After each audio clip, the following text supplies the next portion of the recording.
Periodic table से संबंधित जो क्वेश्चन आते हैं उसके बारे में हम लोग देखेंगे। सबसे पहला आपका ऑब्जेक्टिव में पूछा जा सकता है कि डोमेनियर का जो वर्गीकरण था तत्वों का वो किसके आधार पर था।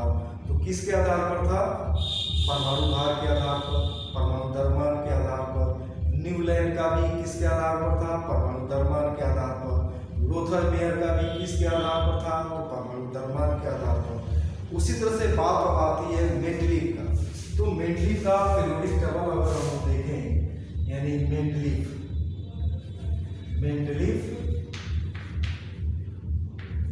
पीरियोडिक टेबल, मेंडलीव का आवर्त सारणी।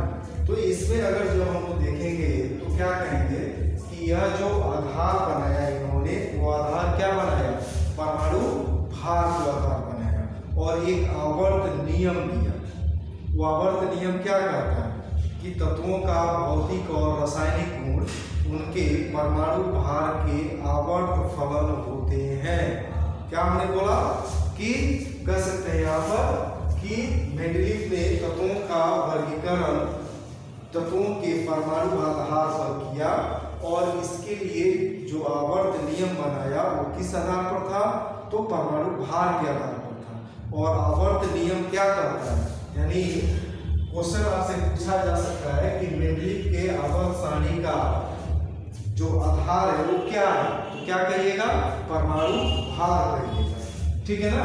तो क्या कह सकते हैं? कह सकते हैं कि मेंडलीव के का आवर्त नियम ये क्या कहता है? तत्वों का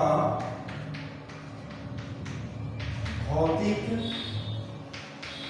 एवं रासायनिक गुण, तत्वों का भौतिक एवं रासायनिक गुण उनके परमाणु भार की आवर्त फलन होते हैं। यानी इसका कहने का मतलब क्या होगा कि तत्वों का भौतिक एवं रासायनिक गुण उनके परमाणु भार के आवर्त फलन होते हैं। कहने का मतलब क्या होगा? यानी कह सकते हैं अर्थात यदि तत्वों को उनके परमाणु भार के बढ़ते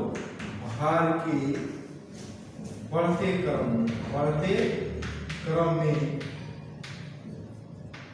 सजाया जाए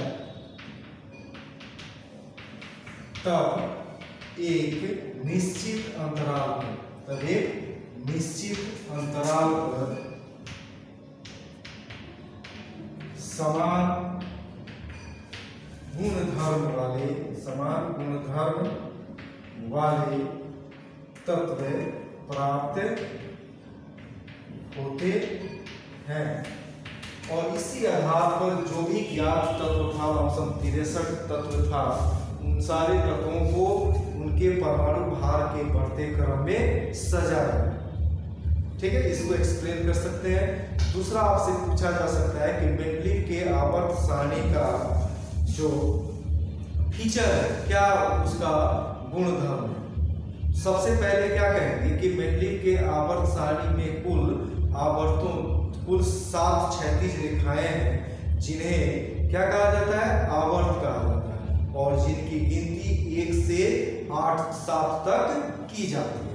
सबसे पहला पॉइंट क्या कहेंगे कि मेंडलीव के आवर्त सारणी में कुल 7 क्षैतिज रेखाएं हैं जिन्हें आवर्त कहा जाता है और इनकी गिनती 1 से 7 अंकों तक की जाती है।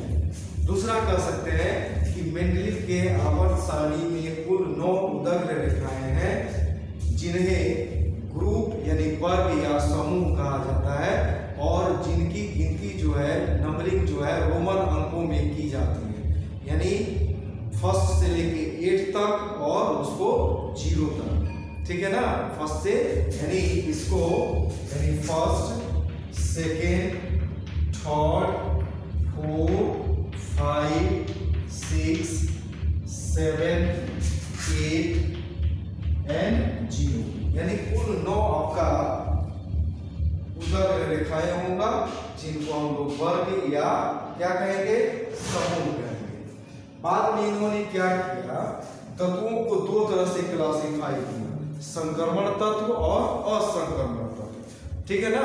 तो इन्होंने क्या किया कि ग्रुप 8 और 0 को छोड़ करके बाकी सभी ग्रुपों को उपवर्ग में क्या किया, बांट दिया इन्होंने। Second A, second B, third ए,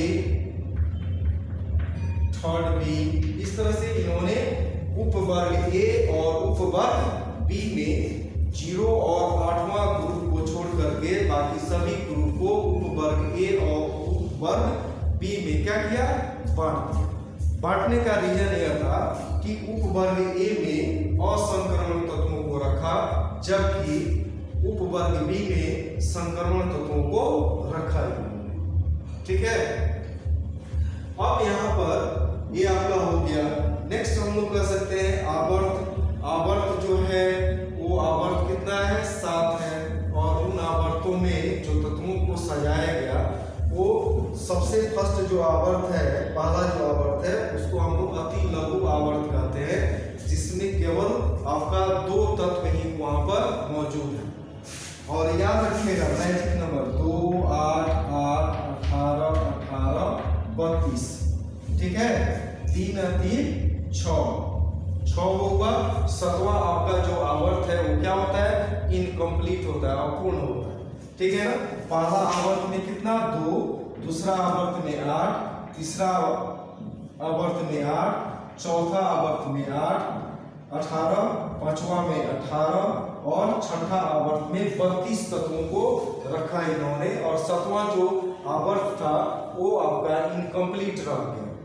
ठीक है ना, अपूर्ण रह गया, पूरा भरा नहीं हो सका। कुछ भविष्य को लेकर के, भविष्यवाणी को लेकर के उन्होंने कुछ जगहों को छोड़ा। ठीक है। ये आपका फीचर हो गया, इसको एक्सप्लेन कर देंगे तो आपको ये मिल जाएगा। नेक्स्ट हम लोग देखें अगर modern periodic table. Modern periodic table, modern periodic table, आधुनिक आवर्त सारणी। इस सारणी में जो एलिमेंट को सजाया गया है वो किसके आधार पर सजाया गया है, परमाणु संख्या के आधार पर। ये बहुत मायने रखने वाला चीज है। किस आधार पर, तो परमाणु संख्या के आधार पर। और जो मोसले ने जो आपका आवर्त नियम दिया वो क्या था कि तत्वों का, यानी आधुनिक आवर्त नियम, आधुनिक आवर्त नियम इसमें कह सकते हैं कि तत्वों का भौतिक एवं रासायनिक गुण, भौतिक एवं रासायनिक गुण उनके परमाणु संख्या के आवर्त फलन होते हैं। ठीक है। यानी कहने का मतलब हो गया कि अर्थात कर सकते हैं, अर्थात यदि तत्वों को उनके परमाणु संख्या के बढ़ते क्रम में सजाया जाए तब एक निश्चित अंतराल पर समान गुणधर्म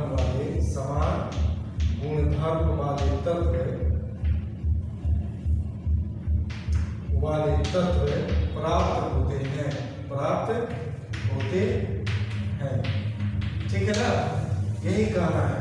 और अगर आपसे पूछा जाए कि मॉडर्न पीरियोडिक टेबल का, आधुनिक आवर्त सारणी का फीचर क्या है, तो सीधे कह सकते हैं कि 7 क्षैतिज रेखाएं होती हैं जिनको आवर्त कहा जाता है।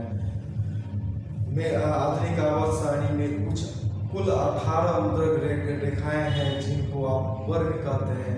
ये भी क्वेश्चन पूछा गया है कि आधुनिक आवर्त सारणी में वर्गों की संख्या कितनी है, तो क्या कहिएगा 18। इस तरह से एक्सप्लेन आप कर सकते हैं।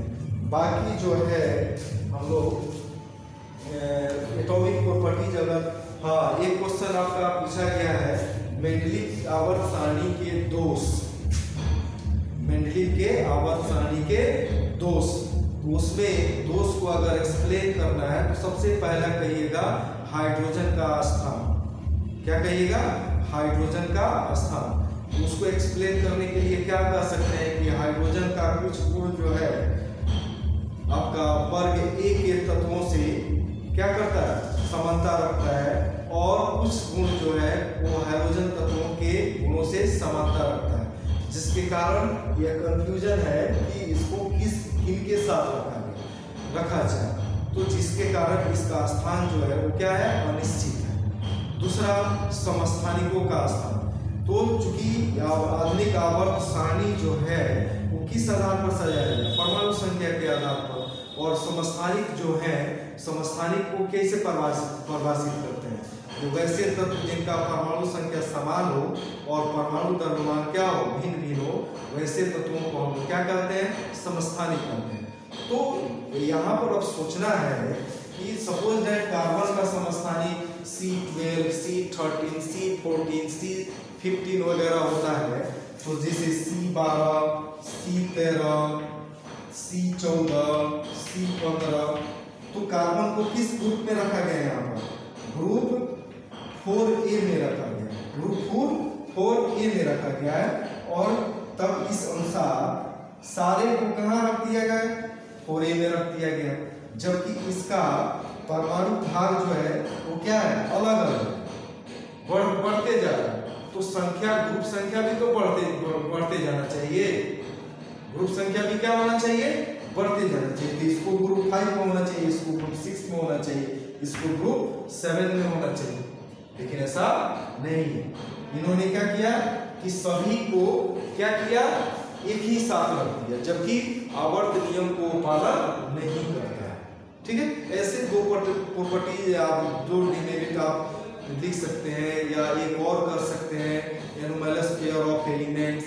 जैसे परमाणु भार के बढ़ते क्रम में अगर तत्वों को सजा रहे हैं तो हल्का तत्व पहले आएगा, भारी तत्व बाद में आना चाहिए। तो निकेल और कोबाल्ट के केस में देखिएगा कि कोबाल्ट का वजन कुछ ज्यादा है निकेल से, फिर भी वो उसको क्या किया गया है, पहले रखा है। ठीक है ना।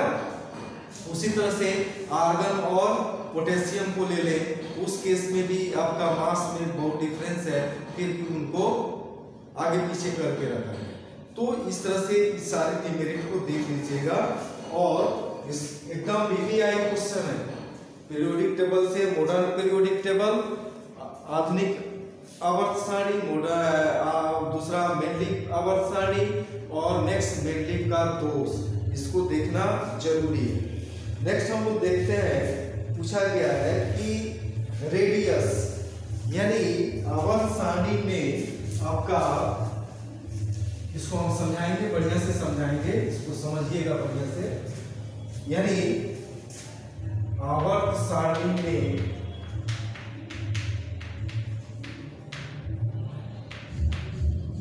परमाणु त्रिज्या, आकार के लक्षण हमेशा याद रखिएगा कि इसका, जैसे हम लोग पीरियड में देखें यानी आवर्त में देखें, आवर्त में कह सकते हैं कि किसी खास आवर्त में बाएं से दाएं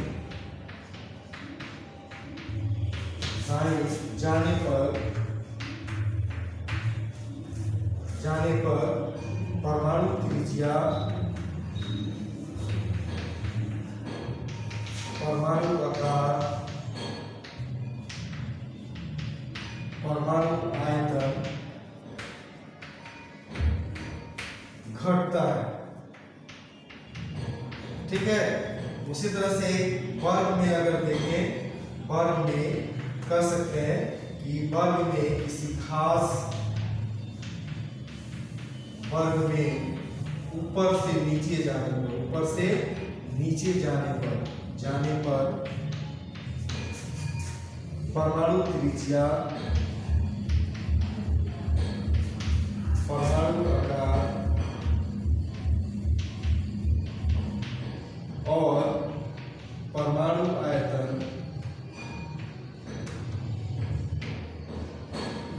घटता है। ठीक है, जैसे वर्ग में हम लोग देखें, जैसे लिथियम हो गया, सोडियम हो गया, पोटासियम हो गया, रुबिडियम हो गया, सीजियम हो गया और फ्रांसियम। ठीक है, तो इसका 3, 8, 3, 11, 19, 37, 55 और क्या इसका हो जाता है 50। ठीक है, तो जैसे जैसे यहाँ पर हम लोग आगे की तरफ बढ़ते हैं, यहाँ पर आपका क्या होता है, 2 1 हो जाता है, 2 8 1 हो जाता है, 2 8 8 1 हो जाता है। तो यहाँ पर कक्षा की संख्या क्या है, 2 गो। यहाँ पर कक्षा की संख्या क्या है, 3 गो। यहाँ पर कक्षा की संख्या क्या होगी, 4। तो ऊपर से नीचे कक्षाओं की संख्या क्या हो रही है, बढ़ रही है। यानी परमाणु संख्या बढ़ने के कारण कक्षाओं की संख्या भी क्या होगी, बढ़ेगी। तो कक्षाओं की संख्या जब बढ़ेगी तो परमाणु का त्रिज्या जो है, यानी न्यूक्लियस से बाह्यतम कक्षा जो है उसकी दूरी क्या होगी, बढ़ती जाएगी। परमाणु त्रिज्या बढ़ेगा तो परमाणु आकार, परमाणु आयतन भी क्या होगा, बढ़ते जाएगा। ठीक है, वहीं आप अगर पीरियड में जाएं तो पीरियड में जो कि कांस्टेंट रहता है, फर्स्ट पीरियड में जाइएगा तो 1 को आपका मिलेगा कक्षा, सेकेंड पीरियड में जाइएगा तो जो भी एलिमेंट आएंगे उनमें कक्षाओं की संख्या 2 ही रहेगी। ठीक है, तीसरा में जाइएगा तो कक्षाओं की संख्या, जो भी एलिमेंट आने वाले हैं तीसरे आवर्त में, उनके कक्षाओं की संख्या क्या होगी, 3 रहेगी। यानी कक्षा की संख्या क्या होती है, कांस्टेंट होती है। लेकिन बाएं से दाएं अगर बढ़ते हैं आवर्त में तो होता क्या है कि कक्षा की संख्या कांस्टेंट है, परमाणु संख्या बढ़ रहा है। परमाणु संख्या बढ़ेगा तो नाभिकीय आवेश बढ़ेगा। नाभिकीय आवेश जब बढ़ेगा तो उसका टेंडेंसी क्या है, अपनी ओर खींचना, यानी भीतर की ओर खिंचाव होगा। तो क्या होगा, सिकुड़ेगा। परमाणु क्या होगा, सिकुड़, परमाणु में सिकुड़न आएगी, जिसके कारण परमाणु क्या होगा, छोटा होते चले जाएगा। लेकिन 0 ग्रुप में 18वां ग्रुप में जाकर के कॉन्फ़िगरेशन जो है, विन्यास जो है उनका अस्थायी हो जाता है, 8 इलेक्ट्रॉन हो जाता है, जिसके कारण वहां पर साइज एकदम फिर से अपना वाजिब साइज में आ जाता है। ये टॉपिक्स हो गए। नेक्स्ट टॉपिक, जिसे क्वेश्चन है कि समजातीय श्रेणी से क्या समझते हैं। तो होता क्या है, समजातीय श्रेणी में मान लेते हैं अल्केन समूह, एक समूह लेते हैं और उस समूह में बहुत सारे आपका कंपाउंड आएंगे, इथेन, मीथेन, प्रोपेन। तो होता क्या है कि सामान्य सूत्र रखने वाले सभी यौगिक जिनके जो दो कर्मागत सदस्यों के बीच CH2 का अंतर होता है, उनको हम लोग क्या बोलते हैं, समजातीय श्रेणी कहते हैं। यानी कार्बन यौगिकों की ऐसी श्रृंखला जिसके सभी सदस्यों की में एक ही क्रियात्मक समूह, खास ध्यान रखिएगा, एक ही क्रियात्मक समूह है। अल्कोहल है तो अल्कोहल होगा, अल्डिहाइड है तो अल्डिहाइड ही होगा, फिनॉल है तो आपका कीटोन है तो कीटोन ही होगा। ठीक है ना, क्रियात्मक समूह होता है तथा दो कर्मागत सदस्यों के अणु सूत्र में CH2 का अंतर होता है, तो उसको हम क्या बोलते हैं, समजातीय श्रेणी बोलते हैं। जैसे अल्केन का ही ले, सामान्य सूत्र क्या होता है, CH2 होता है। तो मीथेन जैसे हो गया तो CH4, इथेन हो गया C2H6, प्रोपेन हो गया C3H8, ब्यूटेन हो गया C4H10 हो गया। तो इस तरह से देखें कि दो कार्बन यानी CH4 और C2H6 के बीच में कितना का अंतर है, एक कार्बन और 2 हाइड्रोजन का अंतर। उसी तरह से C2H6 और C3H8 के बीच CH2 का अंतर है, C3H8 और C4H10 के बीच क्या है, तो यहाँ CH2 का अंतर है। इस तरह से डिफाइन बहुत ही इंपॉर्टेंट क्वेश्चन है, देख लीजिएगा। इसका गुण धर्म क्या होगा, सबसे पहला कि इनका सामान्य सूत्र क्या होगा, समान होगा। दूसरा कि इसमें क्रियात्मक समूह भी क्या होगा, समान होगा, और इस समजातीय श्रेणी में जो भी आने वाले सदस्य हैं उनका रासायनिक गुण भी क्या होगा, समान होगा। नेक्स्ट क्वेश्चन क्या है कि क्या होता है जब मीथेन को हवा में जलाया जाता है, अभिक्रिया को लिखिए। हमेशा याद रखिए कि कोई भी हाइड्रोकार्बन हो, अगर आप उसे जला रहे हो तो कभी भी दो ही प्रोडक्ट आपको मिलेगा, CO2 और H2O। ठीक है, क्या क्या, CO2 और H2O। यहाँ पर मीथेन दिया है, ईथेन के लिए भी अगर लिखिएगा तो CO2 और H2O लिख करके बैलेंस कर लीजिए। ठीक है, तो यहाँ पर मीथेन को जलाया जाएगा तो क्या मिलेगा, CO2 और H2O मिलेगा। तो यहाँ पर बैलेंस कर लीजिए, CH4 + 2O2, CO2 प्लस क्या, H2O।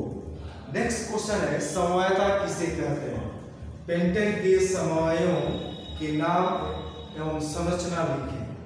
समवायता क्या है कि एक प्रक्रिया, एक घटना है जिसमें जो यौगिक होता है उनका सामान्य सूत्र क्या होता है, समान होता है, लेकिन उनकी व्यवस्था जो है अणु में, यौगिक में, वो क्या होती है, भिन्न भिन्न हो जाती है।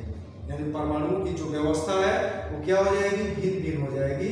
तब उन यौगिकों को क्या कहेंगे, समवायी कहेंगे, और इस घटना को हम लोग क्या कहेंगे, समवायता कहेंगे। यानी वैसे यौगिक जिनका समान सूत्र समान, लेकिन परमाणुओं की व्यवस्थाएं क्या हो, भिन्न भिन्न हो, उन्हें समवायी कहा जाता है तथा इस घटना को समवायता कहा जाता है।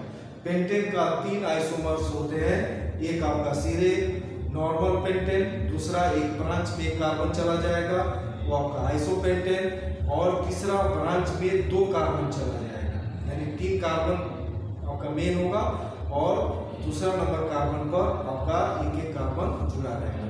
ठीक है, इस तरह से हमें 3 समवायी हमको मिलेंगे पेंटेन के।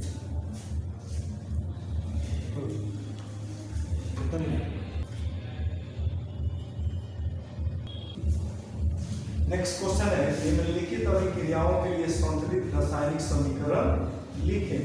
पहला है, इथेनॉल सोडियम के साथ अभिक्रिया करती है। तो इथेनॉल जो है सोडियम के साथ, चूंकि इथेनॉल जो है अम्लीय प्रकृति का होता है, तो जब भी सोडियम के साथ अभिक्रिया कराएंगे तो हाइड्रोजन गैस वहां पर क्या होगा, निकलेगा, और सोडियम इथो ऑक्साइड बनेगा। क्या बनाएगा, सोडियम इथो ऑक्साइड बनेगा। ठीक है, नेक्स्ट है, इथाइन एवं हाइड्रोजन की निकेल की उपस्थिति में अभिक्रिया। इस अभिक्रिया को क्या कहते हैं, हाइड्रोजनीकरण। मतलब इथाइन को चूंकि अनसैचुरेटेड है, असंतृप्त हाइड्रोकार्बन है, उसमें हाइड्रोजन की कमी है, तो हाइड्रोजन अगर जोड़ा जाएगा in the presence of nickel catalyst, तो यहाँ पर ट्रिपल बॉन्ड से क्या हो जाएगा, डबल बॉन्ड मिल जाएगा। ठीक है, तो क्या मिल जाएगा, इथीन। फिर जब इसका जब हम लोग हाइड्रोजनी कराएंगे तो क्या मिल जाएगा, इथेन। ठीक है ना, C3 यानी आपका हो जाएगा C2H6 हो जाएगा। उसी तरह से इथेनॉल और इथेनोइक अम्ल की किसी अम्ल उत्प्रेरक की उपस्थिति में अभिक्रिया, इस रिएक्शन को हम लोग क्या कहते हैं, स्टेरिफिकेशन। जब अल्कोहल और कार्बोक्सिलिक एसिड किसी अम्ल उत्प्रेरक की उपस्थिति में अभिक्रिया करते हैं तब ईस्टर का निर्माण होता है। चूंकि इस अभिक्रिया में ईस्टर का निर्माण होता है, इसीलिए इसको हम लोग क्या नाम से जानते हैं, स्टेरीकरण के नाम से जानते हैं। ठीक है, तो ये आपका यानी एसिटिक अम्ल और H2O जब अभिक्रिया करेगा तो एक का हाइड्रोजन आयन दूसरे का OH आयन मिल करके ईस्टर बना देगा, यानी इथाइल एसीटेट बनाएगा और H2O बनेगा। और नेक्स्ट है, मीथेन एवं क्लोरीन के सूर्य के प्रकाश की उपस्थिति में अभिक्रिया, तो CH4 + Cl2, एक हाइड्रोजन आयन निकलेगा, Cl के साथ जुड़ करके HCl निकल जाएगा पहला चरण में, और एक Cl कार्बन के साथ जुड़ेगा तो मिथाइल क्लोराइड बना लेगा।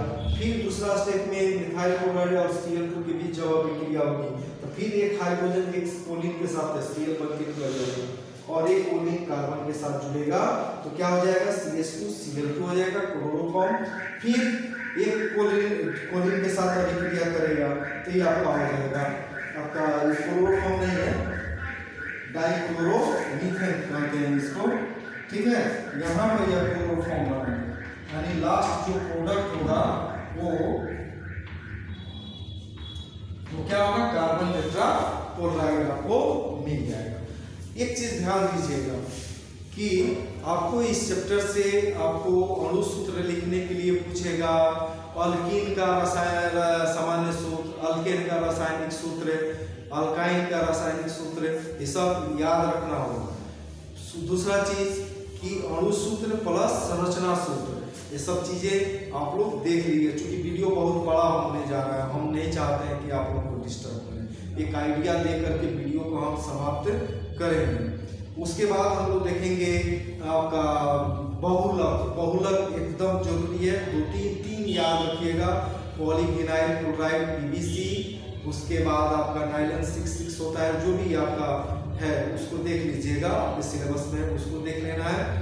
दूसरा चीज कि इसके बाद आप लोग देख लीजिएगा साबुन, अपमार्जक, मिसेल क्या होता है, ठीक है ना। इस सारे टॉपिक को आप देख लेंगे और हमारे तरफ से आप लोगों को बहुत बहुत शुभकामनाएं हैं कि आप जाइए और बढ़िया से एग्जाम दे करके आइए और आपका भविष्य उज्जवल हो और मेहनत कीजिए और आगे बढ़िए।